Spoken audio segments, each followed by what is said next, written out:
எல்லாருக்கும் வணக்கம். இந்த மாபெரும் பொதுக்கூட்டத்தில் பேச அழைத்ததற்கு என்னை அழைத்த என்னுடைய அருமை நண்பர் மாசற்ற மாசு அவர்களுக்கு முதல்ல என்னுடைய நன்றியை தெரிவித்துக் கொள்கிறேன். அதே சமயம் என்னுடைய அருமை நண்பர் திரு சுவாமிநாதன், இந்த தொகுதியினுடைய எம்எல்ஏ காரம்பாக்கம் கணபதி, எல்லாத்துக்கும் கணபதி தான் முதல்ல. அங்கே தோப்புக்காரனை போட்டுட்டு தான் பாக்கி எல்லா விஷயமும். அந்த பாக்கி அத்தனை பேரையும் நான் சொன்னதாக எடுத்துக்கொண்டு, ஏன்னா இது சொன்னால் அப்புறம் முதலமைச்சருடைய அடுத்த பிறந்த நாள் வந்துடும். அத்தனை பேர் இருக்குதுல. அதை இந்த என்னுடைய பேச்சை ஆரம்பிக்கிறேன். நான் இதுக்கு முன்னாடி இந்த மாதிரி ஒரு மீட்டிங்கில் பேசினது 2011 வருஷம்.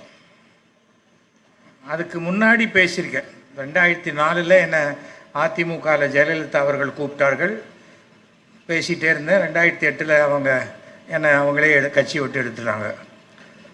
அப்புறம் காங்கிரஸில் கூப்பிட்டாங்க, அங்கே பேசினேன். 3 மாதத்துலேயே கட்சியை விட்டு எடுத்துட்டாங்க. என்னடா அது, நம்ம எங்கே போனாலும் கட்சி விட்டு எடுத்துடுறாங்களேன்ட்டு பார்த்து ஒரு சேஞ்சுக்கு 10 வருஷம் ஆனனா பிஜேபிங்கிற கட்சியை வெளில விட்டு நான் வந்துட்டேன்.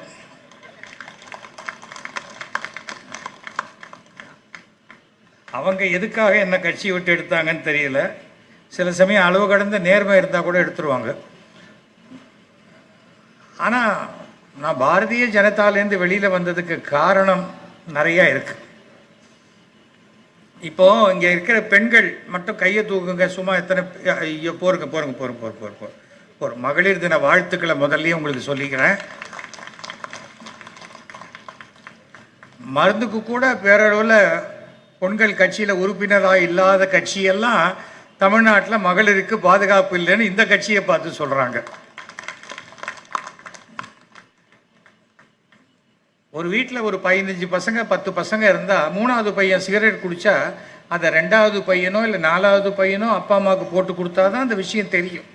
அப்போ 10 கோடி பேர் ஜனத்தொகை உள்ள ஒரு தமிழகத்தினுடைய முதல்வராக இருக்கிற எங்கேயாவது அவங்க சந்தில் ஏதாவது பிரச்சனை ஆயிடுச்சுன்னா முதல்வர் சட்டம் ஒழுங்கு கெட்டு போச்சு, சட்டம் ஒழுங்கு கெட்டு போச்சு. இது வரைக்கும் ஆண்டவர்கள் ஆட்சியில் இது மாதிரி எதுவுமே நடக்கலையா? இல்லை இதான் முதல் தடவை நடக்குதா? எப்போதுமே பெண்களை நாம் வளர்க்கும் போது, நான் என் பையன், எனக்கு ஒரு பொண்ணு ஒரு பையன், என் பையனுக்கு கராத்தே கற்றுக் கொடுத்தா என் பொண்ணுக்கும் கராத்தே கற்றுக் கொடுப்பேன். நீ பொட்ட பொண்ணு அப்படிங்கிற வார்த்தையை சொல்லவே கூடாதுன்னு சொல்லுவேன். வாடி போடின்னு பேசக்கூடாதுன்னு சொல்லியிருக்கேன் எங்கள் வீட்டில். எதற்காகனா பெண்களுக்கு தைரியத்தை கொடுக்கணும். அதே சமயம் பாதுகாப்பு உணர்ச்சியையும் அவர்களுக்கு நாம் சொல்லித்தர வேண்டும். ராத்திரி 12 மணிக்கு நகையோடு போனால் அன்றைக்கி தான் சுதந்திரம் கிடைச்சுன்னு காந்தி சொன்னார்னா, காந்தி சொன்னபோது அப்போ இந்தியாவோட ஜனத்தொகை எவ்வளோ? இப்போ தமிழ்நாட்டு ஜனத்தொகையே 10 கோடி பேர் இருக்குது. நாம் ஒன்றும் இந்தியா சளைச்ச நாடே கிடையாது. முட்டையிட்டு குஞ்சு பொறிக்கிறோம் நாம். அந்த அளவுக்கு ஜனத்தொகை பெருகிக்கிட்டே போகுது நமக்கு. ஆனால் அந்த ஜனத்தொகையை இன்றைக்கு தமிழகத்தில் 10 கோடி பேர் இருக்கிறார்கள் என்றால் எங்களிடம் 20 கோடி உழைக்கும் கைகள் இருக்கிறது என்பதை நிரூபித்து காட்டியவர் நம்முடைய மாண்புமிகு தமிழக முதலமைச்சர். இது பிறந்த நாள்ங்கிறது எல்லாருக்கும் வரும். ஆனால் இன்னைக்கு எவ்வளோ விஷயங்கள் பார்த்தா கரங்கட்டி அடிக்கிறேங்கிற மாதிரி மத்திய அரசு சொல்லிக்கிட்டே இருக்கு. திரு மாசு சொன்னார், எங்களெல்லாம் ஆன்டி நேஷனல்னு சொல்கிறாங்க. நம்மளை சொல்கிறதுக்கு யாருக்கும் எந்த தகுதியும் கிடையாது. ஏனென்றால் இந்தியாவில் பிறந்தவன் இந்தியன், தமிழகத்தில் பிறந்தவன் தமிழன், அவ்வளோதான். என்ன தேச விரோதம்? அப்போ அந்த தேசத்துக்குள்ளே தமிழ்நாடு இல்லையா? தேசத்துக்குள்ளே தமிழ்நாடு இருக்கா இல்லையா? இருக்குல்ல. அப்புறம் எப்படி தமிழ்நாட்டுக்கு நான் விசுவாசமாக இருந்தாலே அது தேசத்துக்கு விசுவாசமாக இருக்கிற மாதிரி தான். எனக்கு மண்டை மாத்திரம் கிடையாது, உடம்பு முழுக்க இருக்குது அப்படின்னு சொல்கிற மாதிரி இருக்குது அவங்க சொல்கிறது. சும்மா இதெல்லாம் யாரோ ஒருத்தர் 2 பேர் சொல்லி பழகி போய் அது உடனே ஆன்டி நேஷனல்னு சொல்கிற, அது கொஞ்சம் லூசுத்தனமான பேச்சுன்னு சொல்லலாம், லோக்கலாக சொல்கிறதுன்னா. எதுக்காக நான் சொல்கிறேன்னா, எனக்கு என்னுடைய அருமை நண்பர் திரு மு க ஸ்டாலின் 40 ஆண்டுகளுக்கு மேலே எனக்கு பழக்கம் நண்பராக. கலைஞர் தன்னுடைய மகனை போல என் கையை பிடிச்சிக்கிட்டு அப்படி பேசுவார். இதெல்லாம் எதற்காக சொல்கிறேன்னு நான் கடைசியில் நான் சொல்கிறேன். அதை போன்ற ஒரு எளிமையான கலைஞரை போன்ற ஒரு எளிமையான முதலமைச்சர் நான் பார்த்ததே கிடையாது. காலங்காலத்தில் 6 மணிக்கு நான் அறிவாலயத்தில் அவர் வாக்கிங் போகும்போது போனேன். என்னப்பா இங்கே வந்திருக்கேன்னார். இல்லை, என் ட்ராமா நீங்கள் 3500வது நாடகத்துக்கு வரணும், அதுக்கு இங்கே தான் வந்து டேட்டு கேட்பியா அப்படின்னார். இல்லைங்க, ஒரு முதலமைச்சரை சாதாரண குடிமகன் வந்து எவ்வளோ ஈஸியாக பார்க்க, நீ சாதாரண குடிமகனா அப்படின்னார். இல்லைங்க, அதுக்காக ஆனால் இந்த பேச்சு முடிஞ்சு அடுத்த வினாடி அவர் சண்முகநாதன்கிட்ட சொல்கிறார், சண்முகநாதன் என்ன டேட்டு கேட்குறாரு கேட்டு கொடுத்துருங்க. என்ன டேட்டு கேட்குறாரு கொடுங்கங்கிறார். நான் கொடுக்குற டேட்டில் நீ வச்சுக்கணும்னு சொல்லலை, நீ கொடுக்குற டேட்டில் நான் வச்சுக்கிறேன்னு சொன்னார். அதைத்தான் இன்றைய தமிழக முதல்வரும் அதையே தான் சொன்னார். எஸ்.வி. சேகர் எனக்கு உத்தரவு போட்டார், நான் வரும்படி ஆயிடுச்சு. உத்தரவு கிடையாது, அன்பு கட்டளை, அவ்வளோதான். யாருக்கு இன்னைக்கு உத்தரவு போட்டு கேட்குற நிலைமையிலேயே நம்முடைய மு.க. ஸ்டாலின் அவர்கள் இருக்கிறார். இந்தியாவின் இரும்பு பெண்மணி இந்திரா காந்தியை சொன்னாங்க, அப்புறம் தமிழ்நாட்டில் ஜெயலலிதா சொன்னாங்க. ஆனால் இன்றைக்கு இந்தியாவினுடைய இரும்பு மனிதன் என்பது நம்முடைய மு.க. ஸ்டாலின் அவர்கள். கன்விக்ஷன், எனக்கு இதுதான் கொள்கை. நானும் சேர்ந்தா உறுதிமொழி எடுத்துக்கிட்டேன். அதில் என்ன, என்னுடைய ஜாதிக்கோ என்னுடைய மதத்துக்கோ நம்ம தேசத்துக்கோ எதிரான எந்த வார்த்தையும் இல்லையே. அப்புறம் அதில் என்ன, நான் தமிழன், தமிழ்நாடு, நீங்கள் திராவிட நாடுன்னு மாத்தினா நான் திராவிடன், அவ்வளோதானே, என்ன இருக்கு? சும்மா நான் இப்படி பேசி அப்படி பேசி அர்த்தமே இல்லாத பேச்சுக்களை பேசுறதுல பிரயோஜனமே இல்லை. வாரிசு அரசியல் என்ன, வாரிசு அரசியல்? இப்போ நான் என் பையனை வளர்க்காம எய்த்து விட்டு பையனை வளர்த்தாக்க என் பொண்டாட்டி சந்தேகப்பட மாட்டாளா? எதுக்கு நீ அந்த பையனை வளர்க்குற அப்படின்னு. நம்ம பையன் நல்லா இருக்கணும். ஆனால் கலைஞர் என்ன பண்ணார், ஸ்டாலின் அவர்கள் அரசியலுக்கு வரேன்னா அடுத்த நாள் பாப்பா அப்படின்னா இல்லையே. 50 ஆண்டு காலம் கட்சியில் உழைத்தவர். சும்மா இல்லை, கருப்பு பேண்ட்டு சேப்பு சட்டையை போட்டுக்கிட்டு ட்ரம்ஸ் வச்சுக்கிட்டு கொடியை பிடிச்சிக்கிட்டு எத்தனை ஊர்வலம் போயிருக்கார், எத்தனை ஒரு கட்சிக்காக செய்திருக்கார் அவர், எத்தனையோ விஷயங்கள். எனக்கு வாழ்க்கையில் ஒரு விஷயங்க, உங்கள் கொள்கை உங்களது, என் கொள்கை. ஆனால் நட்பு தான் எனக்கு முக்கியம். நீங்கள் நான் வெஜிடேரியனாக இருக்கலாம், நான் வெஜிடேரியனாக இருக்கலாம். ஆனால் உங்களோட வந்து உங்கள் பக்கத்தில் உட்காந்து முனியாண்டி விலாஸில் நான் இட்லி வடகரி சாப்பிட்றதுக்கு எனக்கு தெம்பு இருக்குது. அதில் எந்த தப்பும் கிடையாது. ஐயோன்னா அது தப்பு. நீ மற்றவர்களை விளக்க சமுதாயம் உன்னை விலக்கி விடும். அதை முதல்ல புரிஞ்சுக்கணும். அதுதான் சமத்துவபுரம் என்பது தனியாகவே இல்லை. என்னைக்கு நம்ம திமுக அரசு நம்முடைய ஹவுசிங் போர்டுன்னு ஒன்று கொண்டு வந்தாங்களோ அன்றைக்கே அது சமத்துவபுரம் தான். எந்த சமத்துவபுரத்தில் இது செட்டியார் சமத்துவபுரம், ஐயருது, முதலியாருதுன்னு இருக்கா? கிடையாது. அவ்வளோதான். எங்கள் அப்பா வந்து 1958வது வருஷம் மந்தவெளிப்பாக்கத்தில் இந்த ஹவுசிங் போர்டில் 3000 ரூபாய்க்கு 2 கிரவுண்டும் 30,000 ரூபாய்க்கு 700 ஸ்கொயர் ஃபீட்டுக்கு ஒரு வீடும் ஹவுசிங் போர்டில் 18 வருஷ கடனில் வாங்கினார். எங்கள் அப்பா அம்மாவுடைய ஆசீர்வாதத்தினால அதுக்கு அடுத்த வீட்டை நான் 1 கோடி ரூபா கொடுத்து வாங்குறேன். இப்போ எங்கள் இருக்கிற தெருவுடைய வீட்டின் மதிப்பு 6 கோடி. அதற்கு காரணம் அரசினுடைய இந்த ஸ்கீம். அதை பயன்படுத்திக்கணும், அதுதான் முக்கியம். அதை விட்டுட்டு நாம் தப்பும் தவறமா எதையாவது சொல்லிக்கிட்டு, அதாவது சில பேர் சொல்லுவாங்க இவர் இந்த கட்சி அவர் அந்த கட்சி. இதை இப்போ கூட சொன்னார், அவர் எந்த நிலைமையில் இருக்கார். நான் இன்றைக்கு எந்த கட்சியில் இல்லாமல் எல்லாருக்கும் பிடித்த ஒரு நல்ல நடிகனாக, நம்முடைய அரசினுடைய திட்டங்களை வரவேற்கக்கூடிய முதலமைச்சருடைய நண்பனாக நான் இருக்கிறேன். அதுக்கு நான் ரொம்ப பெருமைப்படுறேன். அன்றைக்கி அவர் சொன்னார், எல்லாம் அவர் சொன்னார், நான் வந்தேன், நான் ஒன்று சொல்லியிருக்கேன், அவர் செய்வார் அப்படின்னார். கண்டிப்பாக அதை நான் செய்வேன் என்பதை நான் சொல்கிறேன். அவர்கிட்ட என்ன சொன்னேன், ஒன்றுமே பிரச்சனை இல்லை, கண்டிப்பாக நான் செய்கிறேன், எனக்கு ஒரு பிரச்சனைகள். ஏன்னா நட்புக்குத்தான் நான் முக்கியத்துவம் கொடுப்பேன். ஏன்னா இது வந்து சாதாரணமான ஒரு விஷயம் இல்லை. இன்றைக்கி இப்போ நியூஸ் பேப்பர் ஜாஸ்தி ஆயிடுச்சு, எல்லாம் ஜாஸ்தி ஆயிடுச்சு. டெய்லி கார்த்தால் மைக்கை பார்த்தா வியாதிகாரம் வாந்தி எடுக்கிற மாதிரி பேசணுங்கிறதுக்கு சில பேர் இருக்காங்க. ஆனால் நம்முடைய முதலமைச்சர் ஒன்றும் போலீஸில் இருந்து ஒரு 6 வருஷம் இருந்து வேலையை விட்டு தூக்கிட்டு வாங்குறவங்களும் பயத்தில் அங்கே ரிசைன் பண்ணி கட்சிக்கெல்லாம் வரல. நான் யாரை சொல்கிறேன்னு நான் சாதாரணமாக சொன்னேன், நீங்கள் ஏதோ தப்பாக எடுத்துக்காதீங்க. வாயை திறந்தா பொய். அவர் பண்ண தப்புக்கு நான் ஏன் சவுக்கால் அடிச்சுக்கணும்? ஆனால் அப்புறம் தான் பார்த்தேன், உலகத்திலேயே வலிக்காத சவுக்கு கோயம்புத்தூரில் தான் பண்ணுறாங்களாம்.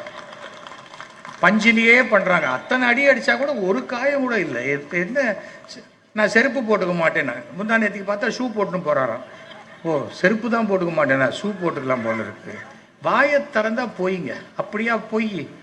அதோட வேடிக்கை, உலகத்திலேயே மிகப்பெரிய ஜோக் என்னன்னா, இந்த கடந்த தேர்தலில் 40 தொகுதியும் பாஜக தோற்கும்னு நான் தான் சொன்னேன்.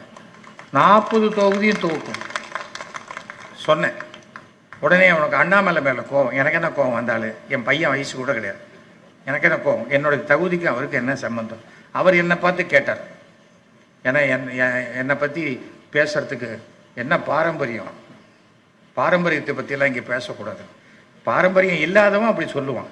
எனக்கு பாரம்பரியம் இருக்கு.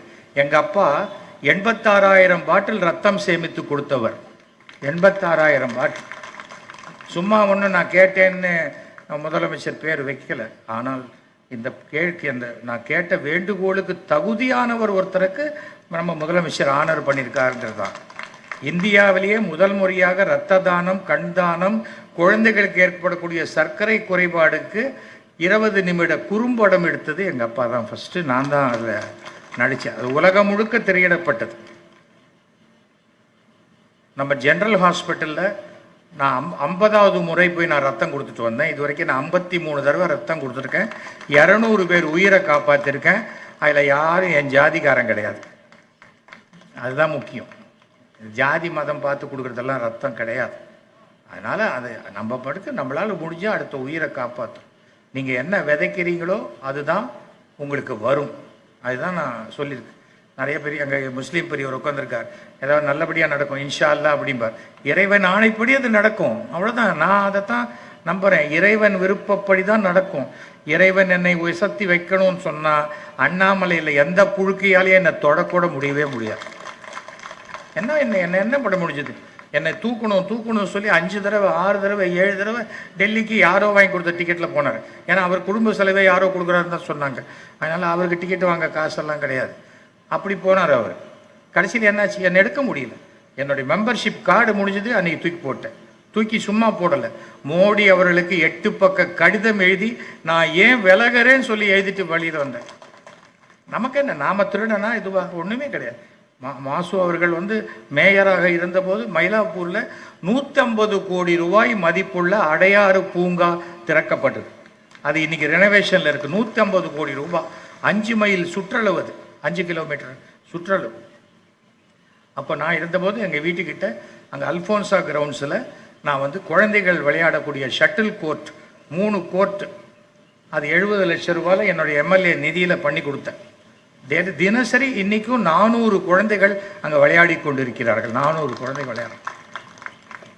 அப்போ 2011 திமுக ஆட்சி போச்சு, அதிமுக ஆட்சி வந்தது. உடனே அவங்க வந்தாங்க, அதிலிருந்து என் பேர் அழிச்சிட்டு போயிட்டாங்க. அவங்களால முடிஞ்சது அவ்வளோதான். அதுக்காக என் பேர் அழிச்சிட்டு போயிட்டா எனக்கு நாளைக்கு என் பேரே இல்லாத போயிடுமா? இதெல்லாம் குழந்தைத்தனம். அது என்ன என் வீட்டு காசுலேயே இருந்தால் பண்ணுறேன்? இல்லை, அரசாங்கம், நான் எம்எல்ஏவாக இருக்கும்போது எனக்கு கொடுத்த நிதியிலிருந்து அரசாங்கம் செய்வதற்கு நான் ஒரு கையெழுத்து போடுத்துறேன், அவ்வளோதான். இப்போ பாத்ரூம் கட்டுறேன், நான் எம்எல்ஏ நிதி, அதுக்காக நானே போயிட்டு இருக்க முடியுமா? யாருக்கு வருதோ அவங்க தான் போக முடியும். அது நமக்கு என்னன்னா, இப்போ இந்த பொண்ணு வீட்டுக்காரங்க புள்ள வீட்டுக்காரங்க பார்த்துருப்பீங்க. இந்த பொண்ணு வீட்டுக்காரங்க புள்ள வீட்டுக்காரங்க வருவாங்க பொண்ணு பார்க்க. நீங்கள் பொண்ணுக்கு என்ன போடுவீங்க? நாங்கள் பவுடர் ஸ்னோலாம் போடுவாங்க, கொஞ்சம் நல்ல இதெல்லாம் போடுவோம், நகை நட்டெல்லாம் போடுவோம். நாங்கள் இவ்வளோ போடுறோமே, கல்யாணத்துக்கு அப்புறம் நீங்கள் என்ன போடுவீங்க அப்படின்னு புள்ள வீட்டுக்காரங்க கேட்பாங்க. நாங்கள் அடிக்கடி சண்டை போடுவோம் அப்படிம்பாங்க. அதுதான் தமிழ்நாட்டில் உள்ள எதிர்கட்சிகள் நிலைமை. எதுவுமே இல்லை, சும்மா டெய்லி கார்த்தால் எழுந்தோடனே இந்த அரசு சரியில்லை, ஆட்சி சரியில்லை, அரசு சரியில்லை, ஆட்சி சரியில்லை. இது எல்லா இதுவும் 2026 மே மாதம் அடங்கிடும். அரசு சரியில்லையா, ஆட்சி சரியான்னு ஒத்த ஆளுங்க 6 கோடி பேர் பேசுகிறோங்கிறாங்க. எங்கடான்னு பார்த்தா அந்த கோடியில் ஒத்தேன், அந்த கோடியில் ஒத்தேன், அந்த கோடியில் 6 கோடி பேர் உட்காந்து பேசிக்கிட்டு இருக்காங்க. அது என்ன பிரயோஜனம்? ஒரு பூத்து கூட இல்லாத கட்சி எங்க கூட எல்லாரும் வந்து சேர்ந்துக்க ஆசைப்படுறாங்கன்னு சொன்னா உலகத்துல எங்கேயாவது அவ்வளோ வேடிக்கை நீங்க பார்க்க முடியுமா? அந்த மாதிரி உலகமகா தயவு செஞ்சு இனிமேல் என்ன நகைச்சுவை சக்கரவர்த்தின்னு கூப்பிடாதீங்க, அண்ணாமலை அவர்களை நகைச்சுவை சக்கரவர்த்தின்னு கூப்பிடுறேன். ஏன்னா வார்த்தைக்கு வார்த்தை சிரிப்பு வர மாதிரி பேசுறது நமக்கு முடியாது அவ்வளோ தூரம். ஏர்போர்ட்டில் இனிமேல் நான் பேட்டி கொடுத்தா என்னை கேளுங்க அப்படின்ட்டு அதை ஒரு பேட்டியாக கொடுத்துட்டு போகிறார். வாயத்தர எந்த விஷயமுமே அப்படிதான். வாட்ச் பில்லு இன்னி வரைக்கும் கொடுக்கல. இதோ என் கையில் வாட்ச் இருக்குது, கேளுங்க, இது டைட்டன் வாட்ச், எந்த கடையில் வாங்கினா என்ன எல்லாம் சொல்லுவேன். இது ஒன்றும் ஃபாரின் பிளேன்லேருந்து எடுத்தது, இதை நான் வந்து 10 லட்ச ரூபாய்க்கு வாங்கி எனக்கு வந்து லாபத்தில் 2 லட்ச ரூபாய்க்கு கொடுத்தான் அப்படின்லாம் நான் சொல்லலை. எதுக்கு? ஏன்? நேர்மையாக நீ சம்பாதிச்சா பயம் இல்லாமல் இருக்கலாம். நீங்கள் 10,000 ரூபா சம்பாதிக்கிறீங்களா, 4 இட்லி சாப்பிடலாம். நீங்கள் 10 லட்ச ரூபா சம்பாதிக்க ஆரம்பித்தா 4000 இட்லியாக சாப்பிட முடியும். அப்போ பயத்தில் உடம்பு இன்னும் பார்த்துக்கணும் 2 இட்லி ஆகிடும். அதுவே நேர்மையாக இருங்கள். குழந்தைகளை படிக்க வைங்க, கல்வியை கொடுங்க. கல்வியை விட ஒழுக்கத்தை கொடுங்கள். அதுதான் முக்கியம், அதுதான் ரொம்ப முக்கியம். ஒழுக்கம்தான் வாழ்க்கை. ஒழுக்கம் இல்லாத கல்வி சிறைச்சாலைக்கு தான் அனுப்பும். நல்லா நான் வந்து டிப்ளமா மெக்கானிக்கல் இன்ஜினியரிங் தான். இன்னைக்கு நானும் ரஜினிகாந்த் அவர்களும் 14 நாள் தான் வித்தியாசம். என்னை விட ஒரு 14 நாள் பெரியவர். எனக்கும் 75 வயசு ஆச்சு. அதனால் முதல்வரை வாழ்த்துவதற்கு உண்டான அனைத்து தகுதிகளையும் பெற்ற ஒரு பெரிய சகோதரனாகத்தான் நான் இங்கே வந்திருக்கேன். ஆனால் இந்த 75 வயசில் நான் இது வரைக்கும் ஒரு தடவை கூட ஒரு ட்ராப் லிக்கர் கூட சாப்பிட்டதே கிடையாது, சிகரெட் குடித்தது கிடையாது. நல்லா இருக்கேன். அரசாங்கம் டாஸ்மாக் திறந்துச்சு, போச்சு போச்சு போச்சு கத்துறாங்க. அரசாங்கம் மருந்து கடையில் விஷம் கூட தான் விற்குது, வாங்கி குடிக்கிறீங்களா? அதை தான் போட்டிருக்கானே, இது கொடியது, உடல் நலத்துக்கு கேடுன்னு போட்டிருக்கான். அப்புறம் ஏன் வாங்கி குடிச்சிட்டு அரசாங்கம் இருக்குது, அப்புறம் என்னை வீட்டில் கொண்டு விடணும், எங்களால் தான் அரசாங்கமே நடக்குது, நாளைக்கு எங்களுக்கு சப்சிடி கொடுக்கணும், இது கொடுக்கணும்னு பேசினா அர்த்தமே இல்லை. ஒழுக்கம் இல்லாத வாழ்க்கையை வாழ்ந்துக்கிட்டு அரசாங்கத்தை குற்றம் சொல்வதில் எந்த பிரயோஜனமும் கிடையாது. எந்த அரசாங்கமாக இருந்தாலும் மக்களுக்கும் பொறுப்பு உணர்ச்சி இருக்கணும். அதுக்கு தான் நான் சொல்கிறேன், பயப்பட வேணாம். குழந்தைங்களுக்கு தாராளமாக வளர்க்கலாம். எத்தனை வருஷ போராட்டம் நம்முடைய முதல்வர், ஏதோ உதயநிதி ஸ்டாலின், அவர் என்ன சும்மா டக்குன்னு 2 சினிமாவில் நடிச்சுட்டு கூட மக்கள் சரன்னு வந்துட்டாரா? ஒரு நாளைக்கு கிட்டத்தட்ட அவர் எத்தனை ஃபங்க்ஷன்ஸ் அட்டன் பண்ணுறாரு. இன்னைக்கு கடலில் கிட்டத்தட்ட 6 கிலோமீட்டர் ஒரு இடத்துல போயிட்டு அத்தனை பேரையும் பார்த்து, கடலில் போய் அவ்வளோ தூரம் போய் ஒரு ஃபங்க்ஷன் நடத்திட்டு வந்திருக்கார். நான் என்றைக்குமே மந்திரி பதவிக்கெல்லாம் ஆசைப்பட்டதே கிடையாது. நான் கொஞ்சம் சௌரியமாக இருக்கணும்னு ஆசைப்படுறேன். மாசுக்கெல்லாம் 5:30 மணிக்கே விடிஞ்சிடும். 5:30 மணிக்கு பார்த்தா அன்றைக்கி கேட்குறேன், சார் இங்கே வந்தேன் அப்படின்னா, அப்புறம் அடுத்த நாள் காலத்தால் கேட்குறேன், நான் புதுக்கோட்டையில் இருக்கேன்றார். நான் சொன்னேன், உங்களுக்கு ஒருத்தருக்கு தான் சார் ட்ரெயின் காரு பஸ்ஸு வேணாம், நீங்கள் நடந்தே போயிடுவீங்க எல்லா ஊருக்கும் அப்படின்னு. அந்த மாதிரி ஒரு நடையான நடை. இவருக்கு நடராஜன்னு பேர் வச்சுருக்கணும். அப்படி ஒரு ஆனால் அவர் இன்னைக்கு ஹெல்த்தியாக இருக்காருன்னா அவருடைய பழக்க வழக்கங்கள் இன்னைக்கு வந்து அதுதான் கார்த்தால நீங்கள் வாங்க அப்படின்னா முதலமைச்சரோட போகும்போது சும்மா அங்கே பற்றியா அங்கே குருவி கத்துது அதெல்லாம் பேசுறது இல்லை. அப்பவும் அரசியலை பற்றியும் நம்ம என்ன பண்ணணுங்கிறது பற்றியும். இன்னைக்கு ஓமந்தூரார் இன்னைக்கு எல்லாருக்கும் நான் ஒரு விஷயம் சொல்கிறேன், குடிமகனாக சொல்கிறேன். முதல்ல உடம்பு சரியில்லைன்னா அரசு ஆஸ்பத்திரிக்கு போங்க. அதை கற்றுக்கங்க ஃபஸ்ட்டு. எந்த அரசு ஆஸ்பத்திரியும் உடனே விஷ ஊசி போட்டுற மாட்டேன். யாரோ என்னைக்கோ யாரோ பிறந்தவன் ஒரு நாள் இறக்கணும். இந்த அரசு ஆஸ்பத்திரிக்கு வரவங்க எப்போ வராங்க தெரியுமா? பிரைவேட் ஆஸ்பத்திரிக்கு போவாங்க. அங்கே 2 லட்சம் 3 லட்சம் கட்டி பணம் கட்ட முடியாதுங்கிற சமயத்தில் இவங்ககிட்டேருந்து உருவறதுக்கு அண்டர்வேர் கூட இருக்காதுன்னு அந்த ஆஸ்பத்திரியில் தெரிஞ்ச உடனே நீ எடுத்துகிட்டு போயிடுப்பா அப்படின்றவாங்க. எங்கே போவாங்க?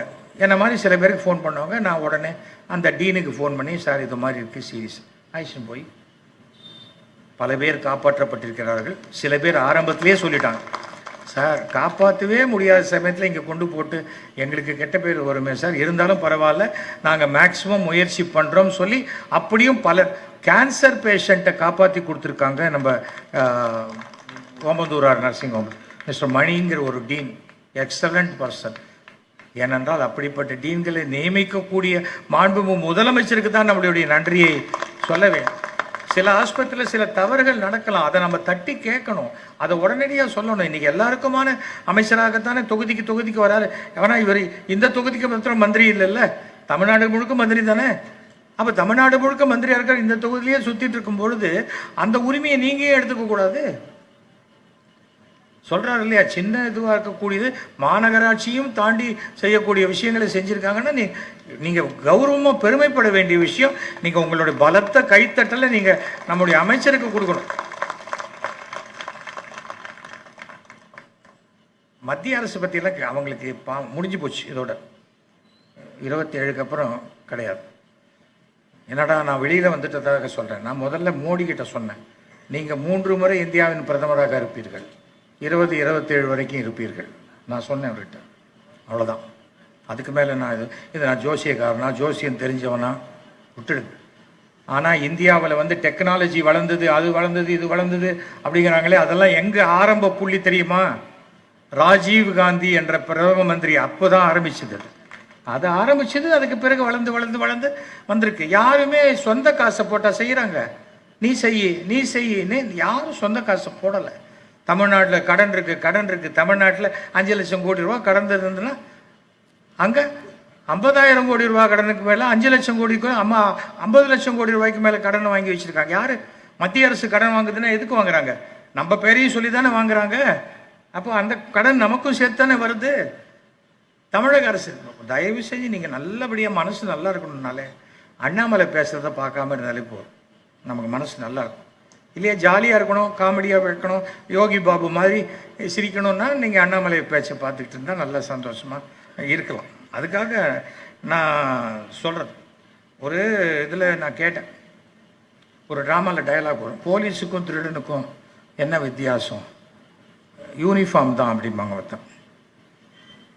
அதே சமயத்தில் நீங்கள் பார்த்தீங்கன்னாக்க திருப்பி பார்த்தா அதே இதில் போலீஸ்லேருந்து ரிட்டையர்ட் ஆகி கட்சிக்கு வரவங்க பார்த்தா ஏதோ நல்ல விஷயம் சொல்ல போகிறாங்க பார்த்தா கை நிறைய சாணியை வச்சுக்கிட்டு இருக்கிற போஸ்டர்லாம் அடிக்கிற ஒரு மனோபாவம் இருந்தால் கட்சி வளர வாய்ப்பே கிடையாதுங்க. எந்த வாய்ப்பும் கிடையாது. எனக்கு விஜயகாந்த் நல்ல நண்பர், மிகச்சிறந்த நல்ல நண்பர்.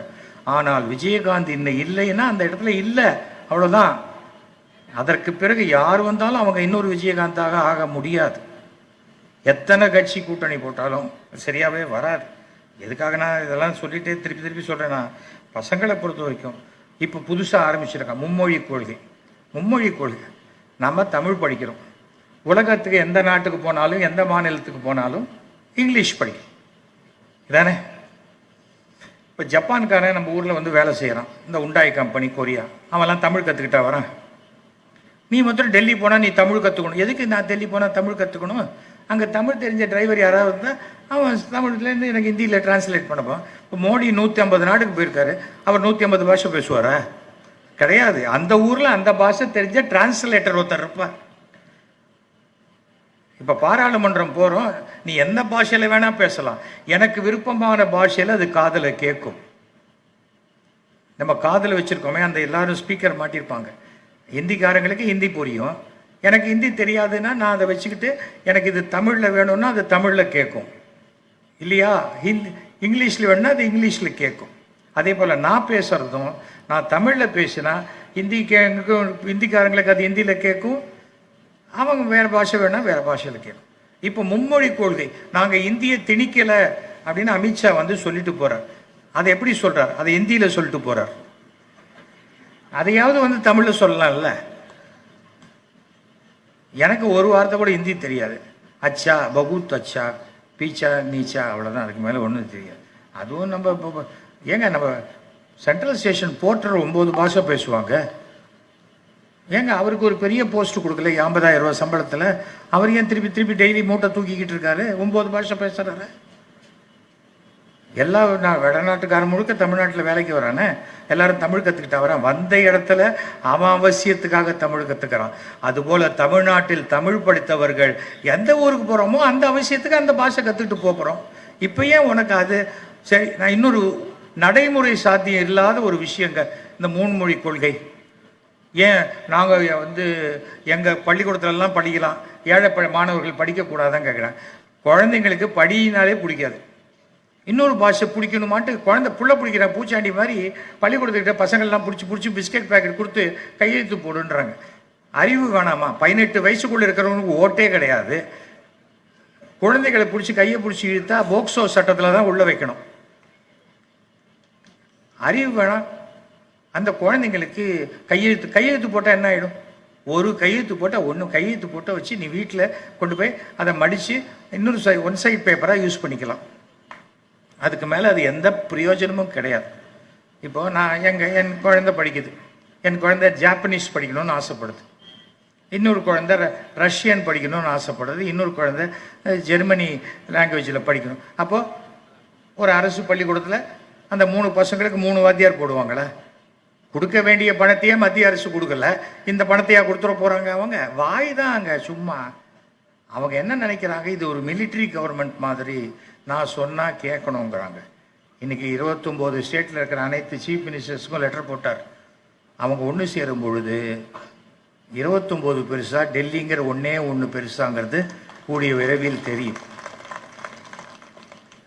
கண்ணுக்கு எட்டின வரைக்கும் பார்த்தா கலைஞர் படம் தான் தெரியுது, நம்மளுடைய முதலமைச்சர். ஏன்னா எப்படி என்ன வார்த்தைக்கு சொல்கிறேன்னா, நம்ம எதிர்ப்பவர்கள்ங்கிறது யாருமே இல்லைங்கிறதுக்காக சொல்கிறோம். சும்மா அங்கங்கே கூவினே இருப்பாங்க, அதெல்லாம் சரியில்லைம்மா, அது சரியில்லைம்மா, அது சரியில்லைம்மா. சில சமயம் பார்த்தீங்கன்னா நல்ல பஸ்ஸில் போகலான்னு ஏறும்போது, அண்ணே நம்ம பஸ் இருக்குதுண்ணே, சூப்பராக உங்களை அப்படியே நைட்டோட நைட்டாக கொண்டு விடும்பாங்க. அப்புறம் ஏறி உட்காந்தா அது ஏறி தாம்பரத்துக்கிட்டே பிரேக் டவுன் ஆகிடும், நைட்டோட நைட்டாக தாம்பரத்தில் இறக்கி விட்டு போயிடுவோம். அந்த மாதிரி தான் இந்த கட்சிகள். எத்தனை கூட்டணி போட்டாலும் என்ன செய்தாலும் தமிழ்நாட்டில் பிஜேபியுடன் யார் கூட்டணி அமைக்கிறார்களோ அவர்கள் டெபாசிட் இழப்பது உறுதியான ஒரு விஷயம். இப்போ என்ன இவர் என்ன சிஎம் அவர் சந்தோஷத்துக்காக கேட்குறாரு? சொல்லுங்க, கவர்மெண்ட் பள்ளிக்கூடத்தெல்லாம் ஏசி ஆக்கணும்னு சொல்லுங்க, குழந்தைகளுக்கு இன்னும் வசதி பண்ணி கொடுக்கணும்னு சொல்லுங்க. எத்தனை நலத்திட்டங்கள், 1 2 அத்தனை சாதாரணமான விஷயங்கள். இன்னைக்கு இந்த முதலமைச்சருடைய மகளிருக்கான திட்டம் இருக்கு, 1000 ரூபாய். அதை காப்பி அடிச்சு தான் நான் 2100 ரூபா கொடுப்பேன்னு இன்னைக்கு பிஜேபி அரசு டெல்லியில் அனௌன்ஸ் பண்ணி ஜெயிச்சிருக்கு. நாங்கள் யாருக்கும் பணம் கொடுக்க மாட்டோம், யாருக்கும் கொடுக்க மாட்டோம். என்னத்த அரவக்குறிச்சிலேயே அவ்வளோ துட்டு கொடுத்து தோற்று போன ஆள். அண்ணாமலையோட விசுவாசம் யாருக்கும் வராது. அரவக்குறிச்சியில் மோடி படத்தை போட்டால் தனக்கு ஓட்டு விடாதுன்னு மோடி படம் போடாமல் ஓட்டு கேட்டவர், அவ்வளோ பெரிய கட்சி தலைவர் அவர். எந்த கட்சிக்கு வேணால் போகலாம், புதுசாக நானே ஒரு கட்சி ஆரம்பித்தா கூட வரலாம். தயவு செஞ்சு பிஜேபிக்கு மாத்திரம் போயிடாதீங்க. நான் பட்டவன் சொல்கிறேன், அதுக்காக சொல்கிறேன். பாக்கி விஷயம் டீட்டெயிலாக ஃபோனில் எவ்வளோ நேரம் வேணால் பேசலாம், பொது இடத்துல அதுக்கு மேலே நம்ம பேச முடியாது. ஏனென்றால் அடுத்தவன் வளரக்கூடாது என்று நினைக்கக்கூடிய ஒரே கட்சி தமிழக பாரதிய ஜனதா. ஒரு பிரச்சனை ஒருத்த மாட்டிக்கிட்டான்னா உடனே மற்ற கட்சியில், இன்றைக்கி திமுகவாக இருக்கட்டும், மற்ற கட்சியாக இருக்கட்டும், திராவிட கட்சிகள் யாராக இருந்தாலும் உடனே 50 பேர் நிற்பாங்க கோர்ட்டில். இவங்க 20 பேர் போய் நிற்பாங்க, அவனை எப்படிடா ஒழிக்கிறதுன்னு பார்க்குறதுக்கு. ரொம்ப தவறான ஒரு விஷயம். பல விஷயங்கள் மனசுக்கு பிடிக்காத நான் வெளில வந்தேன். இனிமேல் எந்த காலத்துலையும் எனக்கு மத்திய அரசனுடைய உயர் பதவி கொடுத்தா கூட எனக்கு அது வேணாம். நான் 2 இட்லி இல்லை 1.5 இட்லி சாப்பிட்றேன், எனக்கு அது போதும். எனக்கு அவசியம் கிடையாது. நாளைக்கு என் பையன் திமுகவில் சேர ஆசைப்பட்டால் நானே என் காரில் அறிவாலயத்தில் அழிச்சுட்டு நான் மாண்புமிகு முதலமைச்சர்கிட்ட கொண்டு விடுவேன். அது அவன் இஷ்டம். ஏன்னா அவன் ஃபீல் பண்ணுறான். நான் சொன்னேன், இந்த மார்ச் ஏப்ரலுக்கு அப்புறம் நல்ல டைம் இருக்குடா, அப்போ போய் சேர்த்துக்கலாம், ஒன்றும் அவசரம். அதுக்காக அடுத்த மே மாதத்துக்கு முன்னாடி போய் சேரக்கூடாது. போகணும். நீ போய் எந்த கட்சிக்கு போனாலும் முதல்ல கட்சிக்கு நீ உழைக்கணும், அதற்கு பிறகு தான் எதையாவது எதிர்பார்க்க. நான் எதையுமே எதிர்பார்த்து வந்தவனே கிடையாது. இன்றைக்கி ஜெயலலிதா படம் எங்கள் வீட்டில் இருக்குது. ஜெயலலிதா கட்சியிலேருந்து எடுத்துட்டா அவங்க சகோதரி மாதிரி எடுத்துட்டாங்க, வச்சுக்கிட்டாங்க, எடுத்தாங்க, அவ்வளோதான். அதுக்காக படத்தை தூக்கி போட்ட மாட்டேன், அது அவசியம் இல்லை. ஏன் சார் இந்த அம்மா படம் வச்சுருக்கீங்க, இந்த பக்கம் கலைஞர் படம் வச்சுருக்கீங்க, ஏன் அவங்க ராத்திரி கனவுல உங்ககிட்ட சொன்னாங்களா? எதுக்கு, ஏன் இப்படி இருக்கீங்க? அப்படிலாம் அவசியம் இல்லைங்க. எத்தனை திட்டங்கள்ங்க, சாதாரணமாக இல்லை, எத்தனையோ கவர்மெண்ட் பார்த்துட்டேன். இந்த இலவச பேருந்து திட்டம் டெல்லியில் அனௌன்ஸ் பண்ணுறாங்க. இந்த தமிழக அரசு எதையெல்லாம் செய்து வெற்றி கண்டிருக்கிறதோ அதையெல்லாம் மற்ற மாநிலங்களில் அமல்படுத்தி கொண்டிருக்கிறாருன்னா அதற்கு எடுத்துக்காட்டி யாரு? நம்முடைய மாண்புமிகு முதல்வர். புரிஞ்சுக்கணும், அது எவ்வளோ விஷயங்கள். அதாவது விடோ ஆயிட்டாங்க, அவங்களுக்கு மாதம் 1200 ரூபா பணம் கொடுக்குறாங்க. தோழி விடுதின்னு நேர்த்தி புதுசாக அனௌன்ஸ் பண்ணிருக்காங்க. சிட்டிக்கு வராங்க, அவங்களுக்கு எங்கே தங்குறது என்னன்னு தெரியல, லேடிஸோடு இருந்தால் சேஃபாக இருக்கும். அப்படிப்பட்டவர்களுக்கு பெண்கள் மட்டுமே தங்கக்கூடிய ஒரு விடுதிங்கிறது எவ்வளோ சேஃபான விஷயம். குழந்தைங்க அப்பான்னு கூப்பிட்றாங்கன்னா கேலி பண்ணால் உனக்கு அதோடைய சென்டிமெண்ட் தெரியலன்னு அர்த்தம். அது அவங்களுக்கெல்லாம் பதில் சொல்ல வேண்டிய அவசியமே நமக்கு கிடையாது. பாதிக்கு மேலே அவங்களுக்கு நம்மளை அப்படி கூப்பிட்றதுக்கு யாருமே இல்லையங்கிற ஏக்கம்தான் உள்ளே இருக்குது. அதுதான் வயிற்றுச்சலாக வெளில வருது. அது மாதிரி பேறுகால விடுப்பு இருக்குது. அரசு பணியில் 40% இடஒதுக்கீடு எத்தனையோ கொடுத்துருக்காங்க. கட்டணமில்லா பேருந்து சாதாரணமான ஒரு விஷயமா சொல்லுங்கள். கிட்டத்தட்ட ஒருத்தர் வந்து ஒரு மாதத்துக்கு குறைஞ்சபட்சம் அதில் 1000 ரூபா சேவ் பண்ணுவாங்க. குறைஞ்சபட்சம் ஒரு வீட்டில் 2 லேடிஸ் இருக்காங்கன்னா 2000 ரூபா சேவ் பண்ணுவாங்க ஒரு மாதத்துக்கு. அதை தவிர மாதம் 1000 ரூபா மகளிர் உரிமைத்தரை, காலேஜ் போகிற பொண்களுக்கு 1000 ரூபா. அப்போ எல்லாத்தையும் விட மிகச்சிறந்தது, உலகத்திலேயே சிறந்த தானம் என்பது அன்னதானம் என்பாங்க. அதை ஏழை குழந்தைகளுக்கு கொடுத்தாரு பாருங்க. காலை உணவு திட்டம், மதிய உணவு திட்டம் முன்னாடி கொண்டு வந்தாங்க. ஆனால் காலை உணவு திட்டம் விதவிதமான ஒரு சில இடத்துல தவறு நடக்கும். அந்த தவறை கண்டித்து சரி பண்ணணுமே தவிர மொத்த இதுவும் தப்புன்னு சொன்னால் பார்க்குறவன் கண்ணில் தான் கோளாறு. மஞ்சக்காமால கண்ணோட பார்த்தா எல்லாம் மஞ்சளாக தான் தெரியும்பாங்க. அதனால் அது எத்தனையோ குழந்தைங்களை வீட்லேயும் விட்டு போக முடியாமல், அவங்கள பள்ளிக்கூடத்துக்கு அனுப்புறதுக்கு வசதியும் இல்லாமல் என்ன பண்ணுறாங்க, கூலி வேலைக்கு கூடவே கூப்பிட்டு போகிறாங்க அம்மா அப்பா. அதற்கு பதிலாக நீ கொண்டு விடு இந்த பள்ளிக்கூடத்தில், அவங்களுக்கு என்ன வேணுமோ நான் செய்கிறேன். அந்த ஒன்றும் இல்லை, அவன் 10வது வரைக்கும் கூட படிக்கட்டும், போகிறோம். எல்லாரும் டாக்டர் ஆக வேண்டாங்க, எல்லாரும் என்ஜினியர் ஆக வேண்டாம். உங்கள் பையன் சுமாராக படிக்கிறானா, 10வது படித்தானா, அவனை ஒரு டெக்னிக்கல் கோர்ஸ் படிக்க வைங்க. ஒரு நாளைக்கு அவன் 1500லேருந்து 2000 ரூபா சம்பாதிக்க முடியும். உழைக்கணும். முதலமைச்சர் ஒன்றும் டப்புன்னு வந்து ஜெயிச்சில்ல, டெக்னிக்கல் கோர்ஸுக்கு தான் இன்றைக்கி எல்லா விஷயமுமே. அந்த மாதிரி இருக்கக்கூடிய சமயத்தில் அவர் உழைச்சார். 2011லேருந்து 2021 நம்ம எலெக்ஷன் வந்ததே, அது வரைக்கும் தமிழ்நாட்டை 3 முறை சுற்றுப்பயணம் செஞ்சார். அதனுடைய விளைவு தான் திமுக ஆட்சி இன்னைக்கு வந்தது. அதே தான் மறுபடியும் வரும். ஏனென்றால் இன்றைக்கும் பாருங்கள், காத்தால் இங்கே திண்டிவனத்தில் இருக்கேங்கிறார், மத்தியானம் அங்கே இருக்கேங்கிறார், அங்கே போகிற அடுத்த நாள் நாகப்பட்டினம் போகிறேங்கிறார். எத்தனையோ விஷயங்கள் செய்து கொண்டிருக்கிறார். சாதாரணமான ஒரு விஷயம் கிடையாது. அந்த மாதிரி இருக்கக்கூடிய ஒரு இதை நமக்கு யார் நல்லது செய்கிறாங்களோ அதுதான். மாசு சொன்ன மாதிரி எனக்கு எந்த அரசியல் அடையாளமும் கிடையாது. நான் இன்றைக்கு நம் முதலமைச்சருக்கு நெருங்கிய நண்பர். முதலமைச்சர் தொடர்ந்து வெற்றி பெற வேண்டும் என்ற நினைப்பில் உள்ளவன். அவ்வளோதான், பெரிய விஷயம் இல்லை. ஒபாமா ஒரு தடவை அமெரிக்கா போயிருந்தபோது ஒபாமா வந்து அந்த அங்கே வந்து இன்சூரன்ஸ் கார்டு அறிமுகப்படுத்துகிறாருன்னு சொன்னாங்க பெருமையாக. நான் சொன்னேன், இது கலைஞர் காப்பீட்டு திட்டத்தை காப்பி அடிக்கிறாரு ஒபாமா அப்படின்னு. நிறையா விஷயங்கள் உலகத்தில் எல்லாருக்கும் உளவுத்துறை இருக்குது. எதை பண்ணினா ஜனங்கள் சந்தோஷம் அடைகிறார்கள், ஜனங்களுக்கு ரொம்ப பிரயோஜனமாக இருக்குன்னு பார்க்கும்போது உலகம் முழுக்க பல விஷயங்கள், பல நல்ல விஷயங்களுக்கு தமிழ்நாடு எடுத்துக்காட்டாக இருக்கிறது என்பது தான் உண்மையான விஷயம். நம்ம பெருமைப்பட வேண்டிய விஷயங்க. அது சாதாரணமான ஒரு விஷயமே இல்லை. நாம் இருக்கிற ஊர் நல்லா இல்லைன்னு சொன்னால் கிளம்பி போ வேறு ஊருக்கு. அவங்க சொல்ல இந்தியா பிடிக்கலையா பாகிஸ்தான் போ. நான் இந்தியா பிடிக்கலன்னு நான் ஏன் பாகிஸ்தான் போகணும்? நான் அமெரிக்கா போகிறேன். நான் எங்கே போகணுங்கிறதையும் நீ தான் சொல்லுவியா? எப்போ தூங்கினாலும் எழுந்தாலும் பாகிஸ்தான் இது இந்த ஜாதி மதம் இதை வைத்து அரசியல் செய்தால் அவர்களுடைய எந்த கணக்கும் தமிழ்நாட்டில் பூஜ்ஜியமாகத்தான் போகும். புரிஞ்சுக்கணும். இங்கே வந்து எந்த முஸ்லீம் படையெடுப்பும் நடந்து இந்துக்கள்லாம் பாதிக்கப்பட்டு தமிழ்நாட்டில் அப்படி எதுவும் நடக்கலை. அப்படி இல்லாத சூழ்நிலையில் இந்து முஸ்லீம்களுக்கு சண்டை மூட்டி விடுறேன்னு ஒரு கட்சி ஆரம்பித்தா அவங்க மூஞ்சியில் மண்ணைத்தான் அவங்க தலையிலேயே மண்ணை வாரி தான் போட்டுக்கணும். நீ என்ன சாதனை செஞ்சேன்னு சொல்லு. நான் எத்தனை டேக்ஸ் போட்டிருக்கேன் தெரியுமா? குலோப்ஜானுக்கு டேக்ஸ் போட்டிருக்கேன், ப்ரெட்டுக்கு டேக்ஸ் போட்டிருக்கேன், ஜாமுக்கு போட்டிருக்கேன். அதுவா பெரிய விஷயம்? அதெல்லாம் ஒன்றும் கிடையாது.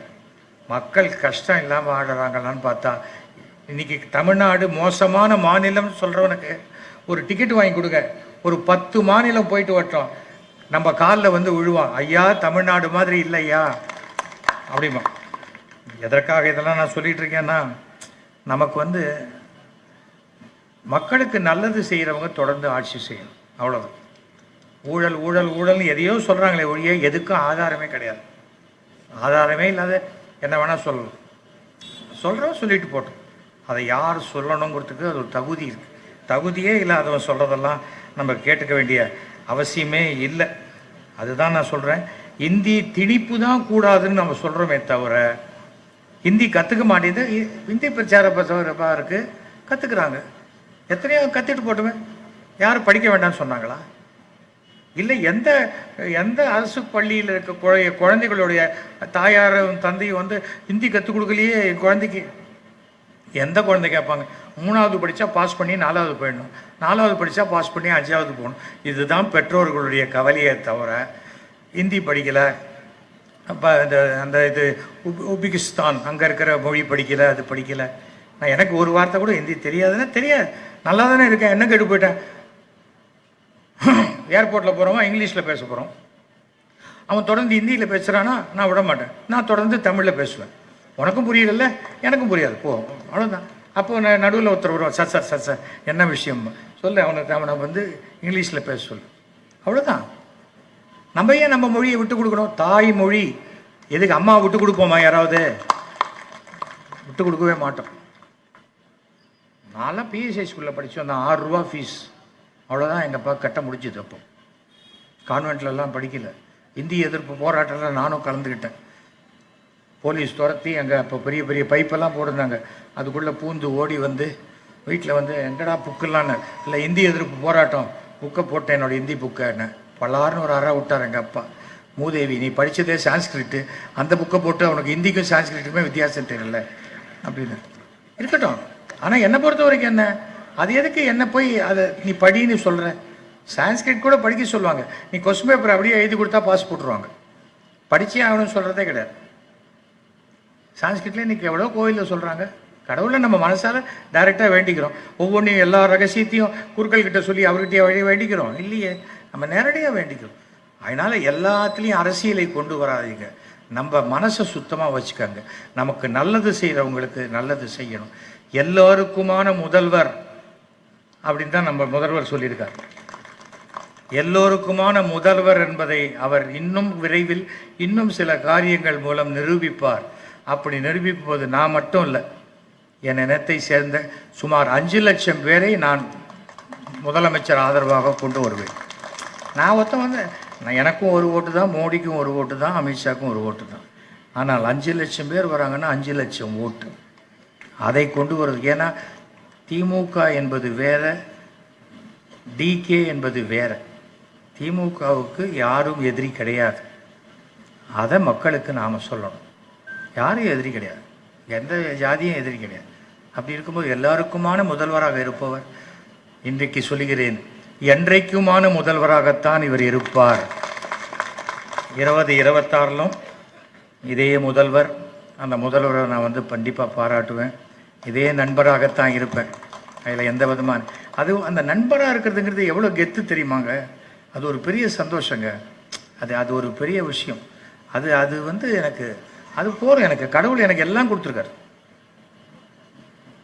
மன நிம்மதி, சந்தோஷம். இல்லை இன்னும் முடி கூட நிறைக்கலை, மியூசிக் மாத்திரம்தான் டை போடுறேன், பாக்கி எல்லாம். இப்போ பாருங்கள், இப்போ கலைஞர் டிவியில் ஒரு மெகா சீரியல் பண்ணுறேன். எப்போ கதாநாயகனாக பண்ணுறேன். அவங்களுக்கு எவ்வளோ தைரியம் இருக்கணும் என்ன கதாநாயகனாக போட்டு இந்த வயசில் எடுக்கிறதுக்கு. என்னோட நடிக்கிறது யார் தெரியுமா? முத்தழகுன்னு சீரியல் வந்தது. அந்த முத்தழகு தான் என்னை கல்யாணம் பண்ணிக்க போகிற பொண்ணு. ஞாபகம் வச்சுக்கோங்க, கலைஞர் டிவியில் வருது. இது எதுக்காக சொல்கிறேன்னா, நாம் நேர்மையாக இருந்தால், கடவுள் நம்பிக்கையுடன் இருந்தால், நீங்கள் எந்த மதத்தை சேர்ந்தவர் இருந்தால், ஆனால் குழந்தைங்களுக்கு சொல்லுங்கள், கடவுள் நம்பிக்கை இருக்கோ இல்லையோ, பெற்ற தாய் தந்தையரை கடவுளை போன்ற மதிக்க சொல்லுங்கள். அவன் வாழ்க்கையில் மிகப்பெரிய உச்சத்தை அடைவான். நீ 100 தடவை உங்கள் அம்மாவுக்கு நமஸ்காரம் பண்ணு, ஏய் ஏன்டா பண்ணுற, இப்போ தானே பண்ணேன்னு கேட்க மாட்டாங்க. நல்லா இருப்பா நல்லா இருப்பா நல்லா இருப்பான்னு தான் சொல்லுவாங்க. அதை தான் நான் சொல்ல ஆசைப்பட்றேன். அம்மா உனக்கு என்னம்மா தெரியும்? எங்கள் அப்பாவுக்கு ஒன்றுமே தெரியாது சொல்லாதீங்க. உங்கள் அப்பா ஒரு சைக்கிள் கூட இல்லாத ஒருத்தர் கஷ்டப்பட்டு உனக்கு ஒரு பைக்கு வாங்கி தராருன்னா, நீ வந்து பெரிய ஆளானா உன் பையனுக்கு கார் வாங்கி தர அளவுக்கு நீ வளர்ந்த பிறகு தான் உங்கள் அப்பாவை பற்றி சொல்கிற யோகிதை உனக்கு இருக்கும். அதை புரிஞ்சுக்கணும். அதனால தான் நான் வாழ்க்கையில் என் பசங்க நல்லா இருக்காங்க, என் குடும்பம் நல்லா இருக்குன்னா, நான் பார்க்கக்கூடிய இடத்தில் இருப்பவர்கள் எல்லாரும் அதே மாதிரி நல்ல நிலைமையில் இருக்கணுங்கிறது தான் என்னுடைய ஆசை. இந்த இந்த இந்த பிறந்தநாள் வாழ்த்துக்கள் என்பதற்கு எவ்வளோ தூரத்தில் இருந்தாலும் அந்த வாழ்த்து மாத்திரம் வேலை செய்யும். அந்த வாழ்த்து எங்கள் அப்பா சொல்லுவார், ஒரு விஷயம் எப்பவுமே சொல்லுவார், நீ ஆசீர்வாதம் வாங்காட்ட கூட யார்கிட்டையும் சாபம் வாங்கிடாதேம்பார். இன்னி வரைக்கும் நான் ஒருவரிடமும் சாபம், நேர்மையான ஒருவரிடமும் சாபம் வாங்காமல் இருக்கிறேன் அப்படிங்கிற பெருமை எனக்கு இருக்குது. என்னை அழைத்து இந்த இவ்வளோ தூரம் அதுவும் நலத்திட்ட உதவிகள் வேறு நிறையா வச்சுருக்காங்க. ஸோ இது எல்லாருக்குமே என்னுடைய மனமார்ந்த வாழ்த்துக்கள் சொல்கிறேன். இங்கே வந்திருக்கிற ஊடகங்கள் சார், ஒரு சின்ன விஷயம், என்னுடைய ஃபோன் நம்பர் சொல்கிறேன், 9841023545. கொஞ்சம் இந்த ரஃப் ஃபுட்டேஜ் மட்டும் எனக்கு அமுச்சு விட்ருங்க ட்ரான்ஸ்ஃபரில். நமக்கு தெரிஞ்சவங்களுக்கு நான் போட்டு கொடுப்பேன். ஓகே, இருந்தாலும் நான் பேசுகிறேன்னொன்னே போடுவாங்க, இருந்தாலும் அதை தாண்டி இன்னும் அதிகமான மக்களுக்கு சேர்ந்தோம். இங்கே இருக்குது, இங்கே பேசுகிறோம், இங்கே 2000 பேர் இருக்காங்க. ஆனால் இதுவே நாளைக்கு கார்த்தால பத்திரிகையில் வரும்போது 20 லட்சம் பேருக்கு போய் சேரும். சோஷியல் மீடியாவில் வரும்போது 2 கோடி பேருக்கு போய் சேரும். அதுவும் சோஷியல் மீடியாவில் வந்துருச்சுன்னா 2 வருஷம் கழித்து பார்த்தா கூட தெரியும். அதனால தான் நிறைய பேர் போன மாதம் ஒரு பேச்சு பேசுகிறாங்க, இந்த மாதம் ஒரு பேச்சு பேசுகிறாங்க. நான் தனிப்பட்ட முறையில் யாரையும் தாக்கிறதுலாம் அவசியம் இல்லை. அவங்களே கடவுள் பார்த்துப்பார். நம்ம நடக்கும். நமக்கு என்ன வேணும்? இலக்கு 2026 200 நாள். இப்போ 234 கொண்டு வந்து நிறுத்திட்டார் மாதம். அது 234 இங்கே இருக்கிறவங்களே ஆசைப்பட்டால் போகிறது, அங்கே இருக்கிறவங்க எல்லாம் ஆசைப்பட்டால் அது நடக்கும். அதுதான் முக்கியம். ஐயோ மிஸ் ஆயிடுச்சு ஜஸ்ட்டு. ஏன்னா ஒரு ஓட்டில் தோற்றாலும் ஒரு இந்த கணக்கெல்லாம் சொல்லுவார் தெரியுமா அண்ணாமலை, நாங்கள் இவ்வளோ பர்சன்டேஜ் வாங்கி, அதுக்காக கேட்டேன். நீ 500 ஓட்டு குறைச்சலாம் வாங்கினா பார்லிமெண்ட்டில் தரையில் பக்கத்தில் உட்காந்துக்கோன்னு சொல்ல போகிறாங்கல்ல. தோத்தது தான், வெளில போனால் வெளில போக வேண்டியது தான். ஒரு ஓட்டில் தோற்றாலும் இல்லை நான் 1% தோற்றுருக்கேன். இதெல்லாம் சும்மா நம்மளே சமாதானப்படுத்தி. என் பையன் 38 மார்க் வாங்கி ஃபெயில் ஆகிட்டான். அது என்ன பெருமை? 40 வாங்கலை இல்லை அவன், இப்போ ஃபெயிலு ஊற்றிக்கிச்சின்னு அர்த்தம். அப்போ அதை புரிஞ்சுக்கணும். அதை விட்டுட்டு 38 இப்படிலாம் பேசிக்கிட்டு அதை தோற்று போன 4 பேர் சேர்ந்து ஒன்றா பேசுறது. அதுலேயும் அவன் 38 வாங்கலை, இதில் 2, 3, 4 இப்படிலாம் வாங்கி, இப்படி வாங்கினவங்க எல்லாம் சேர்ந்து நாங்கள் ஆட்சி மாற்றம் ஏற்பட செய்ய போய்க்கிறோம். விஜய் தான் ரொம்ப சொல்கிறார் ப்ரோ அப்படிங்கிறார். அவர் ரொம்ப காமெடியாக பேசுகிறதா நினச்சி, அவருக்கு சினிமாவில் இருக்கிற முதலமைச்சர் பதவி என்பது வேற, நிஜத்தில் இருக்கக்கூடிய முதலமைச்சர் பதவி வேற என்பது தெரியவில்லை. அவர் படத்தை 1 கோடி பேர் பார்த்தா கூட ஹிட் ஆகும். ஆனால் 10 கோடி பேருக்கு ஏற்றுக்கொண்டால்தான் இங்கே தமிழ்நாட்டில் முதலமைச்சராக முடியுங்கிறது அவர் முதல்ல தெரிஞ்சுக்கணும். நிறைய வயசு இருக்குது. சரத்குமார் கூட சொன்னார், நான் 150 வயசு இருப்பேன்னு. அப்போ சரி, ஒரு 50 வருஷம் கழிச்சு அவர் ட்ரை பண்ணலாம், அவர் பாட்டுக்கு ட்ரை பண்ணலாம். அது மாதிரி இவரும் கொஞ்சம் முதல்ல களம் தெரியணும். அவருக்கு யார் அட்வைசர்னு பார்த்தா, பாண்டிச்சேரியில் 3 தெருவுக்கு இருக்கிற ஒரு 3 தெரு சேர்ந்த ஒரு எம்எல்ஏ, அதில் இருந்த ஒருத்தர் இங்கே கவுன்சிலருக்கே 56 தெரு போக வேண்டியிருக்கு. அவர் அட்வைஸ் கொடுக்குறாருங்க. கேரவனில் உட்காந்துக்கிட்டு யாருமே அரசியல் செய்ய முடியாது, தமிழ்நாட்டில் செய்யவே முடியாது. யதார்த்தம் அது. பிரசாந்த் கிஷோரில் யார் வேணும் மாட்டேன். நான் கூட அரசியல் ஆலோசகர் தான். இப்போ நான் சொல்கிறது இந்த ஆலோசனை தான். இது அவர்கிட்ட தனியாக போய் சொன்னாக்க 10 லட்ச ரூபா வாங்கியிருக்கலாம். பப்ளிக்காக சொல்லிட்டேன், என் திறமை. ஆனால் இதுதான் நடக்கும். 40 சீட்டு பாஜக தோக்குன்னு சொன்னேன், தோத்துதா இல்லையா? அப்போ எனக்கு என்னமோ பத்திரிகைகளே சொன்னாங்க, ஊடகங்கள் சொன்னாங்க, எனக்கு என்னமோ தனிப்பட்டு இல்லை. பூத்தே இல்லைங்க, பூத் ஏஜென்ட்டே இல்லை, பூத்து இல்லை. அப்புறம் எங்கே ஓட்டு வரும்? அதெல்லாம் இல்லை. சும்மா ஒரு சாரார் மட்டும். மத்திய அரசினுடைய ஆட்சி என்பதே வேற. அவர்களுக்கு தமிழ்நாடு கிரவுண்ட் ரியாலிட்டி தெரியாது. மோடி ஆகட்டும், அமித்ஷாவாகட்டும், அப்புறம் இங்கே இருக்கிற எத்தனை இந்தி புலவர்களாகட்டும், இங்கே கஷ்டப்பட்டு ஒரே ஒரு திருக்குறளை படிச்சுட்டா தமிழ் ஆகாது. தமிழில் பேச தெரியணும். அதுவே இந்தி ஆளும் மாநிலங்களில் இருப்பவர்கள் தமிழ்நாட்டுக்கு வந்தால் தமிழக கட்சிகளுக்கு அடங்கி கூட்டணி வைத்து கொண்டால்தான் அவர்களுக்கு வெற்றி வாய்ப்பு. இல்லைன்னா வெற்றி வாய்ப்பு கிடையாது. யாராக இருந்தாலும் இதுதான் யதார்த்தமான உண்மை. யாராக இருந்தாலும் அதுதான். அதை ஃபஸ்ட்டு தெரிஞ்சுக்கணும். இன்றைக்கி காங்கிரஸ் இவ்வளோ சீட்டு ஜெயிச்சிட்டுனா அது என்ன? அது நம்முடைய முதலமைச்சர் மேல் வைத்திருக்கும் நம்பிக்கையும் முதலமைச்சர் கொடுத்த வாக்குறுதிகளுக்குமாக தான் அந்த கூட்டணிக்கு ஓட்டு போடுறாங்க. அது மாதிரி தான் எல்லாரும் கூட்டணி கட்சிகள் வெற்றி பெறாங்க. கூட்டணி கட்சிகள் என்பது ஆசை காட்டிக்கிட்டே இருப்பாங்க. அங்கே போனால் இதை விட ஜாஸ்தி கிடைக்கும், ஜாஸ்தி கிடைக்கும்னு. எல்லாம் கிடைக்கும். எப்போ கிடைக்கும்? மே மாதம் அந்த முத்திரை குத்துறதுக்கு முன்னாடி வரைக்கும் தான் கிடைக்கும். அப்புறம் ஆட்சி அது கையில் வரலைன்னா திருப்பியும் திமுக தான் வரப்போகுது. அப்போ என்னை இப்போ சேர்த்துக்காங்க அப்படின்னா சரியாக வராது. புரிஞ்சுக்கணும். என்றைக்குமே வெற்றி ரொம்ப முக்கியம். இந்த வெற்றி பாதையில் தான் நம்முடைய மாண்புமிகு முதலமைச்சர் அப்படியே பிரமாதமாக பயணித்து கொண்டிருக்கிறார். அவருக்கு துணையாக உறுதுணையாக நம்முடைய துணை முதல்வர் உதயநிதி அவர்கள் இருக்கிறார்கள். எல்லாமே எல்லாத்தையும் சேர்ந்து ஒரு ஆர்மி பிஜேபிங்கிறது. அவங்க சொல்கிறது மிலிட்ரி செட்டப்.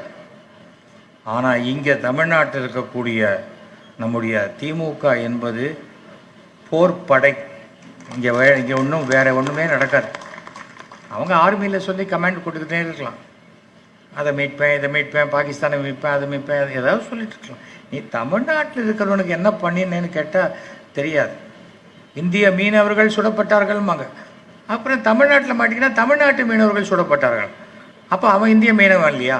நீ என்றைக்கு நீ தமிழ்நாட்டை இந்தியாவினுடைய ஒரு பகுதியாக அங்கீகாரம் செய்கிறாயோ அப்பொழுது தான் தமிழ்நாடும் உங்களை பதிலுக்கு அங்கீகாரம் செய்யும். இது மியூச்சுவல். வணக்கம் சொன்னால் வணக்கம் சொல்ல போகிறோம். நான் இப்படி திரும்பிப்பேனே, நான் இந்த நாள் இப்படி திரும்பி போயிட்டே இருக்க போகிறேன். அதனால் என்ன சொன்னாலும் இதெல்லாம் பற்றி பேப்பர்களுக்கு ஒரு நியூஸ், அதை பற்றி கவலைப்படாதீங்க. மீண்டும் மீண்டும் எந்த நோய் நொடியும் இல்லாமல் இவ்வளவு சுற்றுப்பயணம் செய்து கொண்டிருக்கும் மாண்புமிகு நம்முடைய தமிழக முதல்வர் என்னுடைய அருமை நண்பர் திரு மு.க. ஸ்டாலின் அவர்கள் சிறு நோய் நொடி இல்லாமல் பல்லாண்டு 100 ஆண்டு காலம் வாழ வேண்டும் என்று எல்லாம் வல்ல இறைவனை நான் வேண்டுகிறேன். அதே சமயம் எல்லாருக்குமான முதல்வர் மீண்டும் 2026 நம்முடைய முதல்வராகத்தான் வருவார் என்ற நம்பிக்கையுடன் வாழ்த்துக்களை தெரிவித்துக் கொள்கிறேன். இங்கே மீட்டிங் வந்த அனைவருக்கும் என்னுடைய மனமார்ந்த நன்றியை நான் தெரிவித்துக் கொள்கிறேன். நான் எத்தனையோ நாடுகளுக்கு போய் நாடகம் போட்டிருக்கேன். East or west, our India is best. North or south, our Tamil Nadu is the best. போய் பாருங்கள், சந்தேகம் இருந்தால் போய் பாருங்கள். தமிழ்நாட்டில் தான் இங்கே மெட்ராஸில் ஏறினா தூத்துக்குடி கன்னியாகுமரி வரைக்கும் உங்கள் டிக்கெட்டில் நீங்கள் மாத்திரம் போகலாம். இந்த பக்கம் குண்டூரை தாண்டி நகர்ந்துட்டீங்க, ஒருத்தன் துப்பாக்கியோடு ஏறுவான், நம்ம பயந்து வெளியில் குதிச்சுட்டு தொங்கிட்டே போகணும். அந்த மாதிரி இருக்குது மற்ற மாநிலத்திலலாம் சட்டம் ஒழுங்கு. அவங்கெல்லாம் நம்ம ஊர் சட்டம் ஒழுங்கை பற்றி பேசுவதற்கு அருகதை இல்லாதவர்கள். பட் அதே சமயம் பெண் குழந்தைகளை நாம் ஜாகிரதையாக பார்த்துக்கணும், பண்பாடு வச்சுக்கணும். குழந்தைங்களுக்கு ஃபோன் வாங்கி கொடுத்தீங்களா, போஸ்ட்பெய்டு வாங்கி கொடுங்க, ப்ரீபெய்டு வாங்காதீங்க. அவங்க டக்கு டக்குன்னு எங்கே வேணால் அது போஸ்ட்பெய்டு வாங்கினா உங்களுக்கு நாளைக்கு லிஸ்ட்டு வரும், எந்த நம்பருக்கு அதிகமாக பேசியிருக்காங்க. இல்லை, பொண்கள் பையனையும் நம்ம கண்காணிப்பில் வச்சுக்கிறதுல தப்பு இல்லை. அப்பா அம்மாவுடைய கடமை இது. நான் சம்பாதிப்பேன், அவன் பாட்டுக்கு இருப்பான்னா சரியாக வராது. இன்றைக்கி சூழ்நிலை மாறிடுச்சு.